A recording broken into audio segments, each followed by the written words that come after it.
Jeg vil gerne bevise, at den naturlige logaritmefunktions afledte funktion er 1 over x, som man kan se her. Ja. Jeg starter lige med at vise den her graf, hvor vi kan se den naturlige logaritmefunktion her. Og vi kan sige, at det er den naturlige logaritmefunktion, fordi det er den logaritme, hvor dens differentialkoefficient den er 1 i x1. Altså dens tangenthældning er 1. Jeg har tegnet tangenten her. Den har en hældning på 1 i x1. Det er det, der står hernede. Desuden så kan vi se, at den naturlige logaritmefunktions y-værdi i 1, den er lige med 0.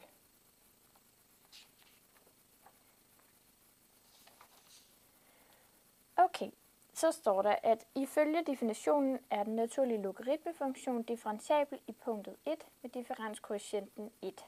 Det er det, jeg lige har vist på grafen om den forrige side, hvor at den har en hældning på 1. Og når det her gælder, så betyder det, at vi kan opskrive, at den naturlige logaritmefunktion til 1 plus k minus den naturlige logaritmefunktion til 1 over k. Det vil altså være gå mod 1, når k går mod 0.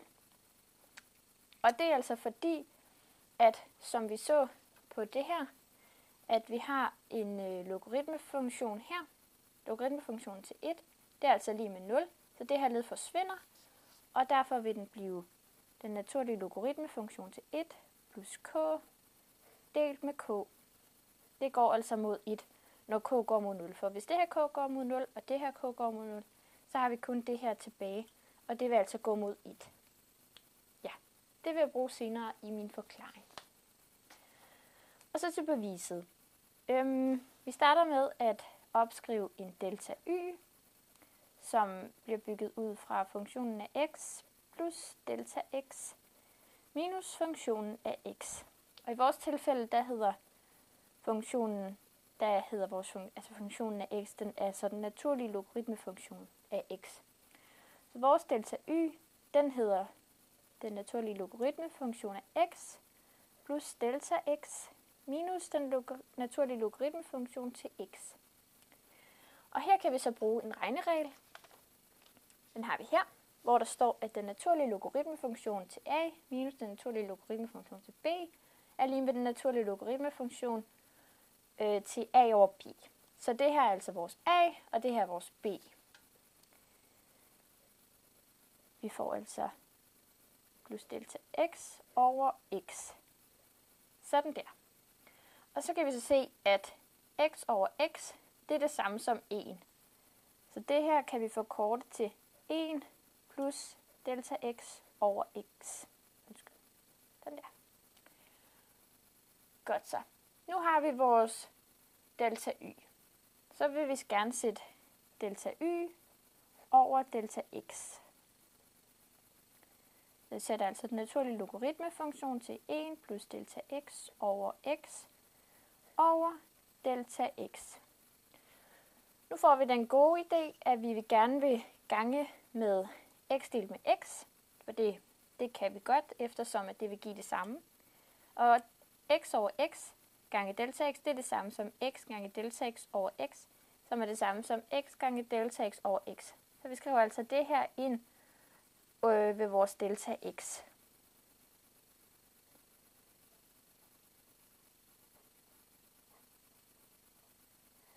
Så sætter vi x gange delta x over x.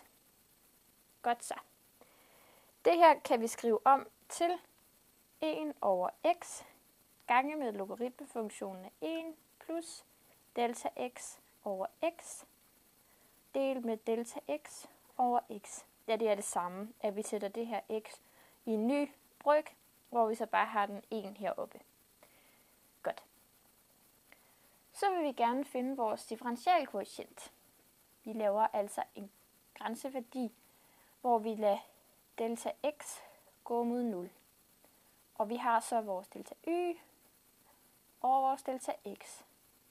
Og det er altså lige med limes for når delta x går mod 0.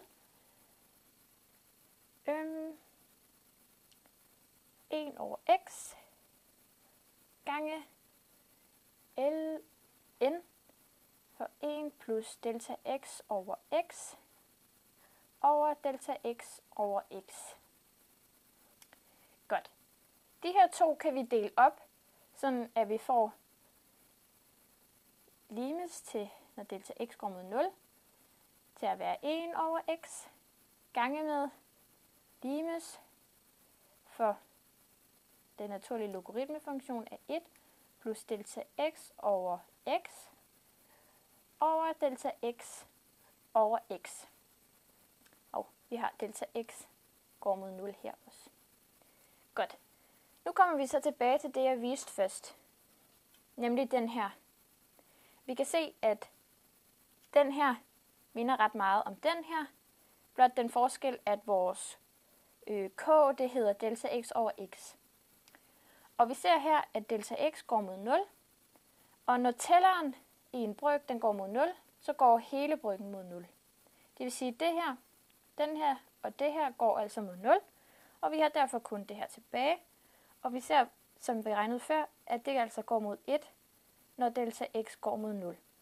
Derfor så får vi, at de her to bliver lige med 1 over x gange 1, og det er lige med 1 over x.